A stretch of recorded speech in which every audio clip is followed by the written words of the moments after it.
गेल्या काही दिवसापासून बघतो आपण बीडमध्ये जे प्रकरण सुरू आहे, त्यानंतर काल रात्री धनंजय मुंडे जे आहेत तर ते गडावर दाखल झालेले आहेत. एकंदरीत ह्या सगळ्या प्रकरणाकडे तुम्ही कसं बघता? तुम्हाला यातून काय म्हणायचं? मला काय प्रश्न विचारायचे विचारा. याच्यामध्ये धनंजय मुंडे रात्री आलेले आहेत, त्यांच्याशी काही चर्चा झाली का आपली? हो, तास 2 तास आम्ही दोघं बोललो, व्यवस्थित राजकीय बोललो, सामाजिक बोललो, आध्यात्मिक बोललो. 2-2.5 तास चर्चा झाली त्यांची.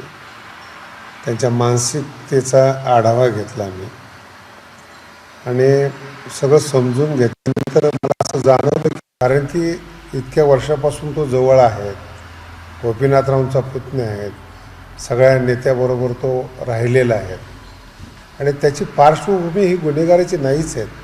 त्याला जाणीवपूर्वक गुन्हेगार ठरवत आहे असं मला वाटते. पण यात नुकसान आमच्या संप्रदायाचं इतकं झालं की गेल्या 700 वर्षापासून जातीवाद नसावा या मताचे ज्ञानेश्वर महाराज आहेत आणि जातीवाद नष्ट करत करत आलेला काही राजकीय स्वार्थी लोकांनी पुन्हा तो उफळून आणला. तो म्हणजे संतांच्या कार्यावर कुठेतरी पाणी फिरलं असं मला वाटतं.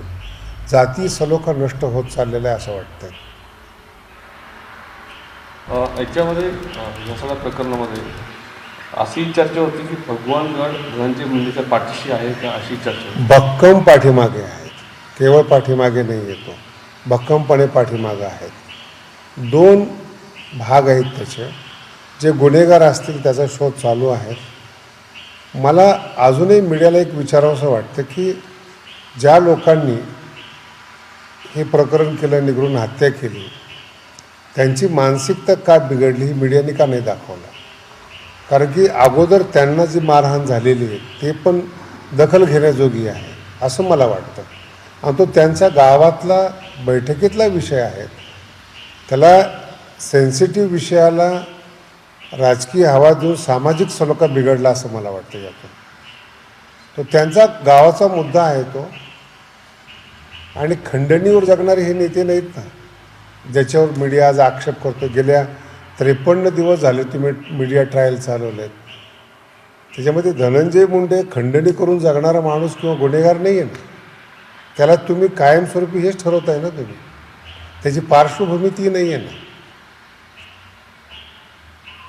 एकंदरीत या सगळ्या राजकारणामध्ये किंवा मीडियामध्ये किंवा याचा सगळा परिणाम समाजावर कितपत भयानक परिणाम झाला आहे. वारकरी संप्रदायात सुद्धा झाला. जातीवाद ज्या लोकांना माहिती नाही त्यालासुद्धा मीडियाद्वारे जातीवाद माहिती झाला. म्हणजे जे संत सामाजिक सलोखा तयार करतात त्यांच्यामध्ये सुद्धा तेढ निर्माण होत आहे. राजकीय स्वार्थ हा आमच्या दृष्टीने क्षणिक असतो. तो काही काळापुरता राजकीय फायदा असतो, तो कायमस्वरूपी राजकीय फायदा नसतो. पण कायमस्वरूपी सलोखा बिघडून सामाजिक पाप करणं या माणसाला कधी समाधान मिळत नसतं. आता सत्तेमधील काही आमदार असतील, काही विरोधक असतील, ते देखील आता राजीनाम्याची मागणी करतात. कसं पाहताय तुम्ही?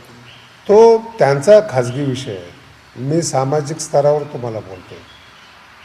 गुन्हेगार नाही आहे धनंजय, हे मी 100% सांगू शकतो. आणि गड त्याच्या पाठीमागं भक्कम उभा आहे. आणि पक्षाचे जे नेते आहेत त्यांनासुद्धा याची जाणीव आहे. बाकी हा जो विषय आहे किती ताणायचा किंवा धरायचा हा ज्याचा त्याचा विषय आहे. जाणून बुजून टार्गेट केलं जात आहे. 100% जाणीवपूर्वक त्रास दिला जातो. मला मी काल धनंजयला बोलता बोलता ह्या गोष्टी बोललो की आमच्या क्षेत्रात इतका त्रास सहन करणारा असता तो मोठा संत झाला असता. कारण की एकदाच धनंजयवर ही धनंजयने भरपूर तिथून पुढं पुन्हा गेल्या 53 दिवसापासून त्याची मानसिक अवस्था किती आहे. जरी तो आज इथे आलेला आहे तर तुम्ही त्याच्या हाताला पहा, सलाईन लावलेला आहे. किती सहन करावं एखाद्या माणसाने. सर, पण ज्या पद्धतीने राजकारण सुरू आहे त्याचा समाजावर देखील परिणाम होतो. फार चांगलं बोललात तुम्ही. ज्या पद्धतीने राजकारण सुरू आहे हेच आम्ही तुम्हाला सांगतो. एखाद्या सेन्सिटिव्ह मुद्द्याच्या आडून राजकारण किंवा जातीवाद करू नका. ही भित्री पद्धत झाली. समोरासमोर लढा, समोरासमोर जय पराजय करा, हे पुरुषी राजकारणाची पद्धत आहे. एखाद्या मुद्द्या आडून तुम्ही आघात करू नका. ते चांगलं नाही आहे. आणि त्याचा फार काळ फायदा होईल असं मला नाही वाटत. कारण की गेल्या 30 दिवसापासून मी समाजामध्ये फिरतोय, त्यांच्यासुद्धा भावना माझ्यापर्यंत आलेल्या आहेत. कारण की इथे सगळ्यांनाच बोलवणारा धनी असतो आणि हे समाजाला पक्कं माहिती आहे. भविष्यात याचे देखील राजकीय वाईट परिणाम होऊ शकतात. याची प्रत्येक पक्षाच्या नेत्याने दखल घेतली पाहिजे.